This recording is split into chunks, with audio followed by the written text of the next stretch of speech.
when I took my first birth, I would not have had any karma. At that point of time, how was it decided what kind of birth I will have? For that the answer is, kindly understand properly, there is no first birth. We have been taking birth for an infinite number of times. This Atma is Anadi.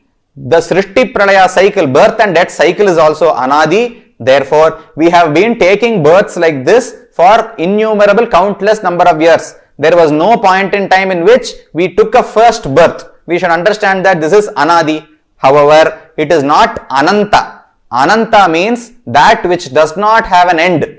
This karma or my birth and death cycle is definitely one that has an end. When I perform bhakti or sharanagati, I can close this cycle of birth and death. I can escape it and reach moksha. Therefore, this cycle, my birth and death cycle, has no beginning, but it has an end. So we should understand this.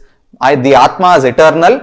It keeps taking body after body after body. The cause for each body is the karma that this Atma has accumulated in the previous births. Now, the next thing we need to know is, why do I accumulate karma? I accept that the Atma exists. I accept that the Atma keeps taking births. I also agree that the Atma accumulates karma. However, why do I do this? Can I not abstain from accumulating karma? For that, Bhagavan Ramanuja, in his Vedartha Sangraha's introductory passage, he gives an excellent explanation. He says, Asya Jivatmanaha Anadya Vidya Sanchita Punya Papa Rupa Karma Pravaha Hetuka Sura Nara Tiryak Sthavaratmaka Chaturvidha Deha Pravesha Krita Tad Janita Bhava Bhaya Vidvamsanaya Pravrittam Vedanta Vakya Jatam. He gives a chain, or in fact he gives a cycle of birth and death. What he says here is, Anadi Avidya Sanchita Punya Papa Rupa Karma. Karma is of two types, Punya and Papa. How was this accumulated? Sanchita means accumulated. Sanchita Papa Punya Rupa Karma. Okay. How was this accumulated? Anadi Avidya Sanchita. I have accumulated these because of Avidya, because of Ajnanam. This Ajnanam too has no beginning.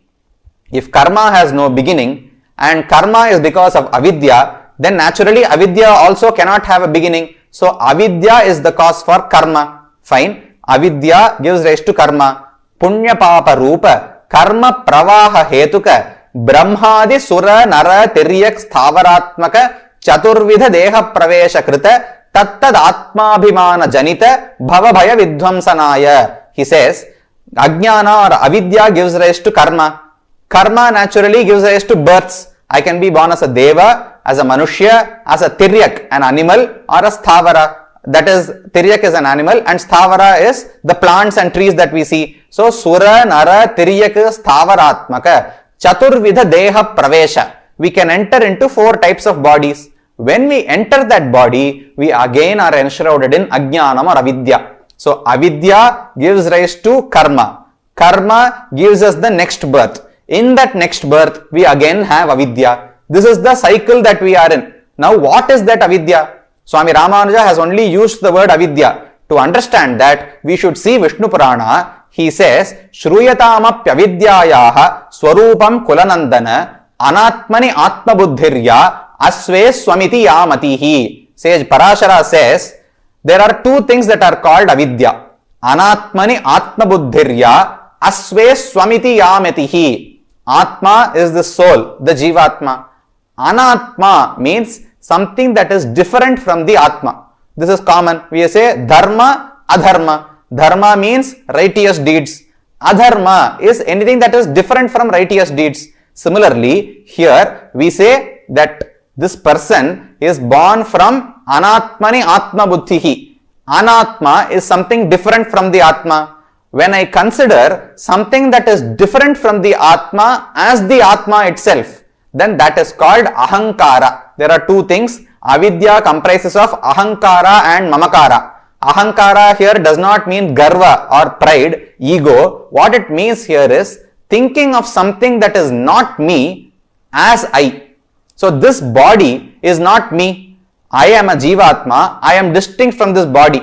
However, many of us think that this body is me. I am this body. I say I am lean, I am dark, I am stout. So whenever I say this, I am never lean. An Atma can never grow in size or shrink in size. This body can grow and shrink. However, in our daily life, we speak as though the Atma and body are one.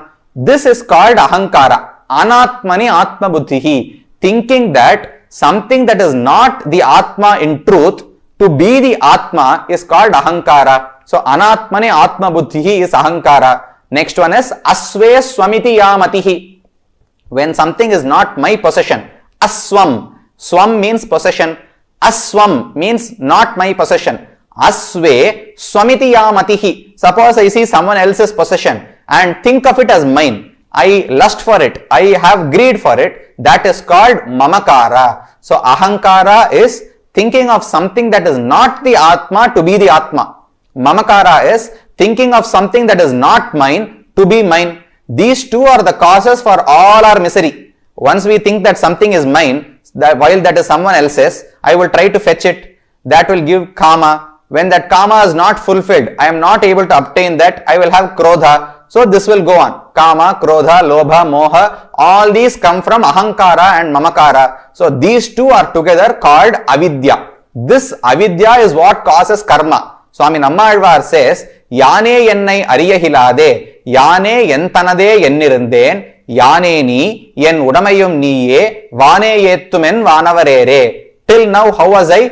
Yane ennai ariyahilade. I didn't know who I was. Yane yentanade yennirundhen. I was thinking that I am mine, I am independent, and all these things that I have are my possessions. Yane yentanade. These are my possessions. Endru irundhen. Now what I have realized? Yane ni yen udamayum niye. I have realized that this Jivatma is the servant, is the possession of Paramatma. Similarly, anything that I possess in this world, I don't possess them, I only hold them. They are also the possession of Paramatma. Yane ni yen udamayum niye. This is the understanding that Swami Nammalvar says. Similarly, he instructs us. Neer numadu ennivai ver mudal maithu. Neer. The concept of ahankara. Numadu, the concept that something belongs to you. Ver mudal maithu. Remove it along with its roots. Irai shermin. Only after this can you attain mukti. Therefore, these two, ahankara and mamakara, are collectively known as avidya. Therefore, anadi avidya sanchita punya papa rupa karma. When I have avidya, suppose I think of this body as the Atma, then naturally I would not want to do Sandhya Vandanam. I would not have any mind to perform Vedic deeds. Why should I? I am this body. I was born on such a date. I am going to die anyway. I don't have an existence after that. So what I do now is going to have no consequence. What I should do is live life to its fullest. I should experience all pleasures in this world. I can adopt any means necessary to achieve them. Therefore, I would not follow a Vedic lifestyle. So when I have anatmani atma buddhihi ahankara, I would naturally stray from dharma. So I would accumulate papa. Similarly, when I think of someone else's possession as my own and try to steal it, I will accumulate papa. Therefore, anatmani atma buddhihi ahankara and mamakara, which is called avidya together, is the cause for papa and punya. Now, the examples that I gave were only for papa. When we say that ajnanam, avidya, gives rise to papa, then it is easily understandable, it is relatable. However, Sri Ramanuja here says, anadyavidya sanchita punya papa rupa karma pravaha hetuka. He says punya is also because of avidya. Punya is accrued by a person because of avidya. How is this possible? When I know that something called punya exists, then I am considering the Atma as distinct from the Deha. I accept that the Vedas speak the truth. I accept that something called Jivatma exists. It is different from this body. So I can leave this body and go to Swargaloka and enjoy there. If someone performs a yajna, then he must have the basic understanding that this Atma is different from this body. Without that, the concept of karma, the concept of punya, the concept of reaching Swarga and enjoying it, none of this would be possible. So, when someone accumulates punya, it is not from a false belief. He knows what the Atma is. He knows what he can do and what he can achieve. Then, how is this called avidya? he has accepted, he has understood the Jivatma as it is, and he does good deeds, Vedic deeds, and he accumulates punya. How is this based on avidya? Swami Ramanuja says, even to accrue punya, you must have some ahankara. It is not the case that only when you think of this Atma as this body that you have ahankara. What was ahankara? Anatmani Atma Buddhihi. When I think of something that is not the Atman as or to be the Atman, that is called ahankara. When I think of this Atma as this body itself, that is I am this body, then I will do papa. Similarly, when I think that I am independent, I am swatantra, only then will I want to achieve Swarga. Would I want to go to the seat of Brahma and experience happiness? If I truly accept, if I understand that this Jivatma is in truth the servant of Paramatma, then that is the correct understanding. If I had that understanding, I would have no desire in Swarga. I would want to reach only Mukti, salvation, Shivayikuntham. So, when someone does Jyotishtoma Yajna and accumulates punya in order to reach Swarga, it means he has not understood the Jivatma correctly. The Jivatma in truth is a servant of Bhagavan, but this person who performs this Yajna thinks that this Jivatma is independent. That is also Ahankara. Thinking of this Atma is not the body, but when I think that this Atma is the body, that is Ahankara. Similarly, this Atma is not independent. If I think that this Atma is independent and so want to go to Swarga or some other loka and experience bliss, that is also Anatmani Atma Buddhihi, that is also Ahankara. Therefore, this Ahankara gives rise to Punya, another Ahankara gives rise to Papa. They are both, Punya and Papa are both coming from Avidya. We should understand this. Therefore, first I had Avidya. Because of Avidya, I did certain deeds. From those deeds, I got Papa and Punya. Papa Punya gives me the next birth. In that next birth, suppose I am born as someone else.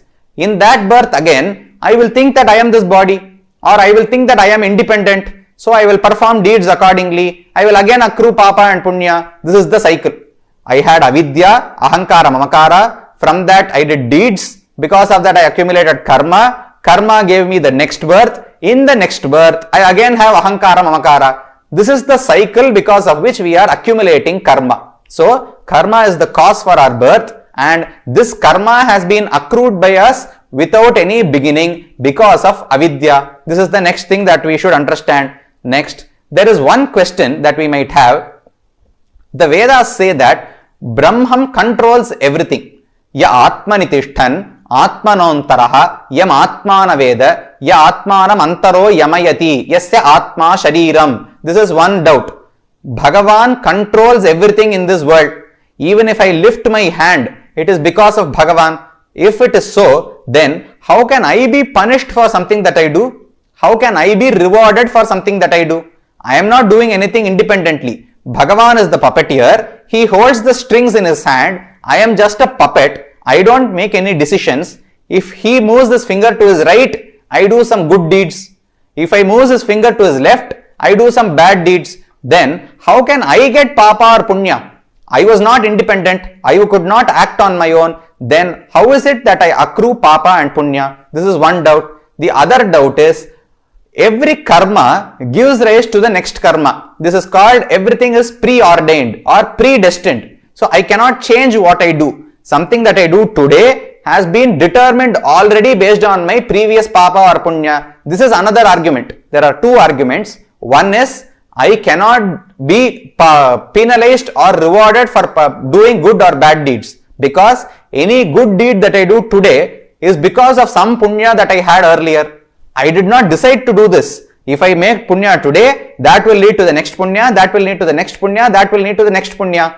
Similarly, if I do papa today, that will lead to the next papa, next papa, next papa. So I am not doing anything consciously. Everything in this world is preordained. This is one argument. The second argument is everything is controlled by Brahman, and so I cannot be penalized or rewarded for my actions. For these two, Vedavyasa gives fitting replies. First he says, Karta Shastrarthavatvat. This Jivatma is very much the Karta. He is the one who does activities. He has the intellect and the power to make decisions and act on his own. Karta means the one who perform activities. This Jivatma is the Karta.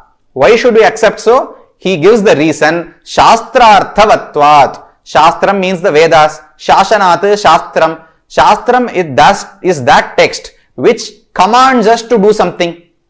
Now, Shastrarthavatvat. Artha means Prayojanam. The Vedas should have some fruit. They should not be wasted. They should not be nishprayojana. They should have some prayojanam. For that, when will the Shastras have prayojanam? The Shastra says, if you desire, if you want to reach Swarga, then you perform Jyotishtoma Yajna. Suppose I cannot take any decision on my own. My act today is determined by my previous actions, then it is a waste for the Vedas to advise me. There is no point in talking to me and asking me to do something or asking me to abstain from something. I don't have the power to determine anything now. I cannot take a decision. Anything that I do today was already predestined. Therefore, the Shastras will lose their validity. The Shastra would all be wasted if this Atma is not capable of determining what he wants to do. Therefore, Shastrarthavatvat, for the Vedas to have a purpose, for them not to be a waste, we have to accept that this Jivatma is the Karta. He is capable of determining what to do. He can assess a situation using his intellect. He can determine what to do and start doing it. Everything is not preordained. Therefore, what karma does is, it only gives you the birth. Based on my previous papa and punya, the nature of my birth decided. In what lineage am I born in? What is the nature of my body? What is the health situation of this body? Do I have any shortcomings in this body or in my intellect or in my indriyams, my eye or nose or anything? All this is determined based on karma. Once I am born, anything that I experience in this world is not because of karma. It is the nature of samsara that pleasure and pain come alternatingly. So if I experience one pleasure today, I am sure that there is going to be some pain tomorrow. This pain and pleasure are not preordained. It is not that if at this point of time, this person will definitely experience pleasure. There is no such rule. When I experience pleasure, some past punya that I have accumulated is destroyed.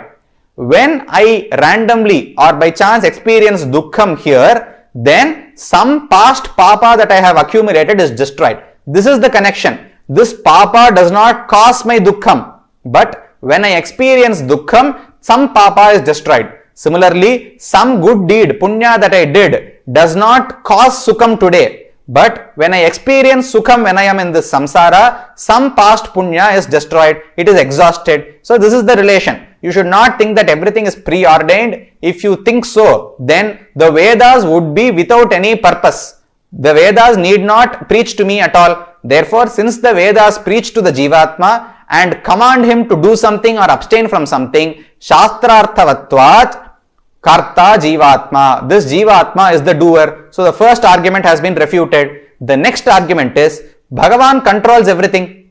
He is the puppeteer. I am just a tool in his hand. Then how can I be penalized? The Vedas should actually go advise Paramatma. Vedas should tell Paramatma, please make this Jiva do good deeds. Please make this Jiva abstain from bad deeds. The Veda should not instruct the Jivatma. The Jivatma is not independent to make any decision. He is just a puppet. Therefore, I should not accrue sin or punya for my actions. This is the second argument. For that, Vedavyasa says in two Sutrams, Parattu tat shrutehe krita prayatnapekshastu vihita pratisiddha avayyartyadibhyaha. There are two Sutrams. In the first Sutram, he accepts the premise, Parattu tat shrutehe, the activity, the quality that the Jivatma is the doer, that the Jivatma, the capability of the Jivatma to perform actions is very much because of Paramatma. Parat. It is because Paramatma has given him this capability. Parattu tat shrutehe. The Shrutis say that Bhagavan has pervaded everything. He resides within every Jivatma. Antah pravishta shasta jananam sarvatma. He resides within us and controls us. Therefore, any activity that we do is very much because of him. However, he is not a puppeteer. He is not a cowherd who is just gathering goats or cows and leading them in a path.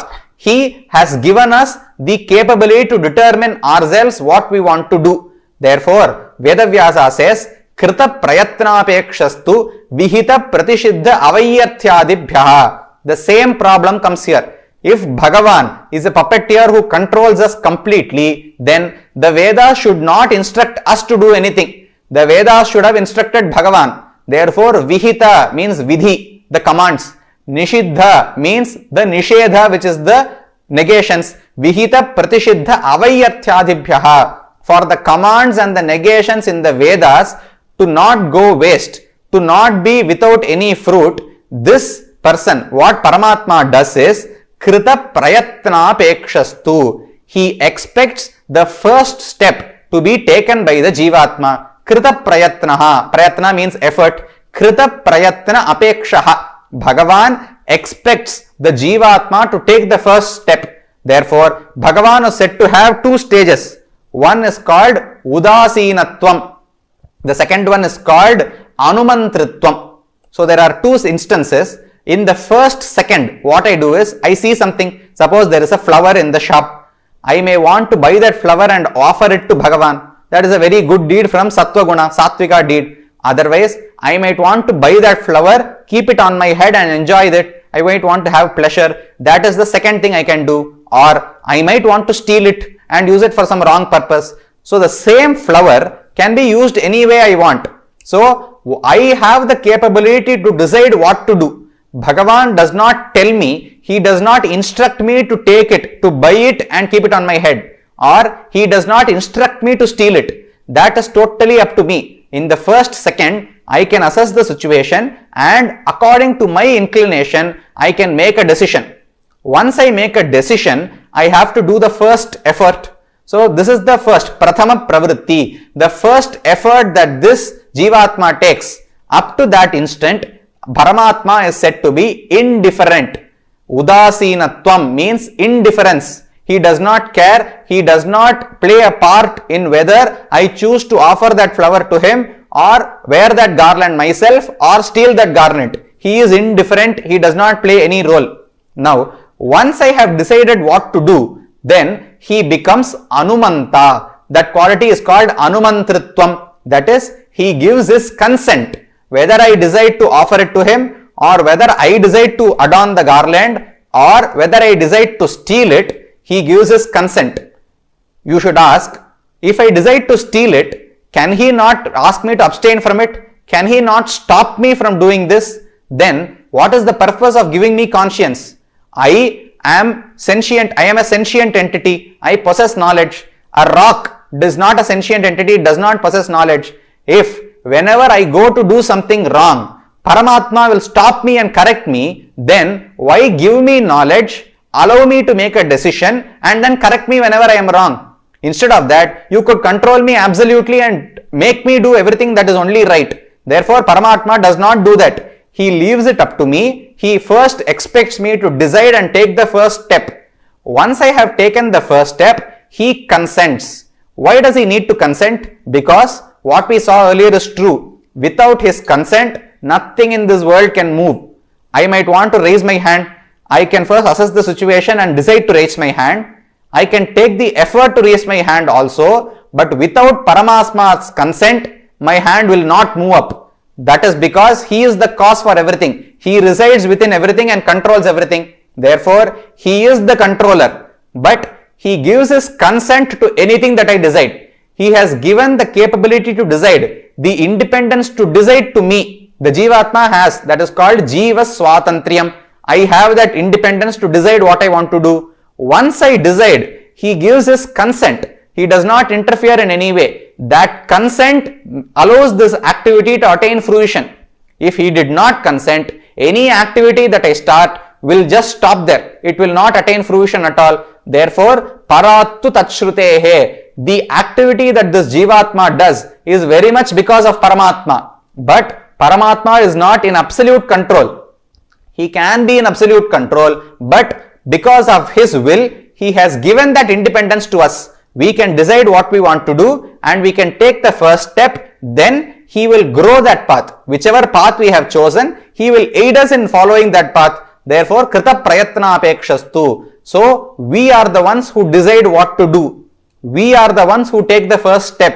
Therefore, we must be punished or rewarded for the fruits of those activities. If I decide to offer it to Bhagavan, or if I decide to wear it myself, there is nothing wrong.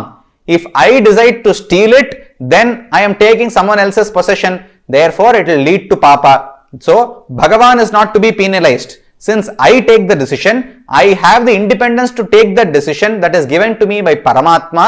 I am the one who is penalized. So, we have seen why karma exists. How do I accumulate karma? Why do I accumulate karma? And how can I be penalized when everything is preordained or everything is controlled by Bhagavan? We have seen the answers for all this. Next, what we need to see is what are the types of karma. For that, in the Gadya Trayam that Swami Ramanuja has given us, there is an excellent Churnikai which says, Manova Kayahi Anadikala Pravritta Ananta Akritya Karana Kritya Karana Bhagavatapachara, Bhagavatapachara, Asahyapachara Rupa, Nana Vidhanantapacharan, Arabdhakaryan, Anarabdhakaryan, Kritan, Kriyamanan, Karishyamananscha Sarvan, Asheshataha Kshamaswa. Swami Ramanuja gives an exhaustive list of all types of karmas that we can do. The first classification he says is Manovakayahi. I can do good or bad using my mouth, using my mind, my manas, or using my body. Manaha means my mind, Vak is my speech, Kayam is my sharira, my body. Manovakayahi. So there are three types of papa and punya. That which is accumulated by speech, that which is accumulated by my mind or my thoughts, and that which is accumulated by my physical deeds. Manovakayahi anadikala pravritta. I have been accumulating these for innumerable number of years. Ananta akritya karana kritya karana. This classification we have already seen. Akritya karanam is Vedas ask me not to do something. They command me to abstain from something. That is called akrityam, something that should not be done. But I go ahead and do it anyway. Akritya karanam. Performing something that the Vedas told me not to do is called akritya karanam. That will give me papa. Similarly, kritya akaranam. Kritya is something that the Vedas told me to do. If I fail to do that, that is called kritya akaranam. If I miss Sandhya Vandanam today, I will accrue papa. Therefore, akritya karana, kritya akarana. This is one classification. Next, Bhagavatapachara, Bhagavatapachara, Asahyapachara Rupa Nana Vidhanantapacharan. There are three categories. Bhagavatapachara are those sins that we commit towards Brahman, Paramatma. Bhagavatapachara is that sin which we commit towards the devotees of Bhagavan. We might have some feud with them. For example, Shishupala kept speaking ill of Bhagavan. Ketpar Shavishudu, Kirmai Vasavihale Vayyam Shishupalan. So he keeps speaking ill of Bhagavan, Lord Krishna. So he did apachara to Bhagavan. That is called Bhagavad apachara. Next, Ravana took Sita and kept her in Lanka. He tortured her. He gave her many hardships using Rakshasas. He separated her from Rama. All these are Bhagavata apachara. Sita is a devotee of Rama. Ravana did not act kindly with her. That is called Bhagavata apachara. The third one, Asahya apachara, is due to some reason I am not able to tolerate someone. There is no concrete reason. For example, Hiranyakashipu had a lot of love and affection for Prahlada. Prahlada was his own son. However, when he uttered the name of Vishnu, Hiranyakashipu could not tolerate it. That is called Asahya, intolerance. So Asahya apachara means due to some reason, there might not be any reason also, but somehow I don't like a person, I dislike them. This is called Asahya apachara. These are another three types: Bhagavad apachara, Bhagavata apachara, Asahya apachara. These are three categories. Then Arabdha karyan, Anarabdha karyan. This is a very important classification. We keep accumulating papa and punya in all our lives. Now, how you should imagine this is, you have two bank accounts. One bank account is your primary account, a savings account. The second one is your current account. So all your wealth is accumulated in your primary account. All your expenses are done using your secondary account. When the secondary account is exhausted, you transfer some money from your primary account to your secondary account. So one is your salary account. Every month you keep getting salary. Like that, in every birth, I keep accumulating papa and punya. So, all that goes to my main account, primary account. That is called sanchita karma, accumulated karma. So, that is the sanchita. All papa and punya that I do now or during a birth is collected into my primary account, which is called sanchita karma. Now, from that big set of sanchita karma, a small set of papa and punya will start to give their fruits. Suppose I killed a cow or I killed someone, say 5 or 6 births back. After a few years, after some thousands of years, that karma will now start to give its fruit. So, if I killed someone, I will have to go to Naraka. So, that karma will make me take a birth in Naraka. Now, that karma need not be exhausted once I take a birth in Naraka. Some karmas are so gruesome that they can cause me to take hundreds of births in Naraka. It is not just one birth. There are some gruesome papas there are things called Mahapataka, Atipataka. Those things can cause several births also. I may be born as a frog or a small germ for crores of years. Therefore, these karmas that have started to bear fruit, that have started to cause births for me, are called as prarabdha karma. Prarabdha means that which has begun. Therefore, sanchita karma is my primary account. All my salary, any papa and punya that I accumulate during births is going to my sanchita account, my primary account. Now, when I want to do expenses, I transfer 10,000 rupees to my secondary account. I use this for my monthly expenses. When this is exhausted, this money in my secondary account can last for 2 or 3 months also. Whenever it is exhausted, new karma from my sanchita pool will come to my secondary account and I will start using that. It is the same concept here. Whatever I do adds to my sanchita karma. Out of my sanchita karma, a small set of papa and punya will start to bear fruits at some destined point in time. So, those karmas that have started to bear fruit, that have started to cause my birth, several karmas together can also cause one birth. I can be born in a rich family because of one punya, but I might not have some fallacy in my body because of some papa, but I might have a very superior intellect because of some punya. So, all this can come together and each papa and punya can give me many births also. Kuratalvan says, Yed Brahma kalpa niyuta anubhave pyanashyam tat kilbisham srijati janturiha kshanardhe. In half a second, every creature is capable of accumulating sins that cannot be exhausted even if I take births again and again for thousands of years. Brahma kalpa niyuta anubhavepi. Even in the scale of Brahma, even if I take tens of thousands of years, I cannot exhaust one single papa that has accumulated in half a second. So, there are cases like this. So, that is called prarabdha karma. That is what Swami Ramanuja says, arabdha karyan, anarabdha karyan. Those karmas that have started to bear fruit are called arabdha karyam or prarabdha karma. Those which have not started to bear fruit are called sanchita karma or anarabdha karyan. Similarly, kritan, kriyamanan, karishyamanan. Those that I did in the past, those sins that I am doing now, and those that I can do in the future. This is also another categorization. So, till now, we have seen what karma is, what are its types, how do we accumulate it, why do we accumulate it, and everything about karma we know now.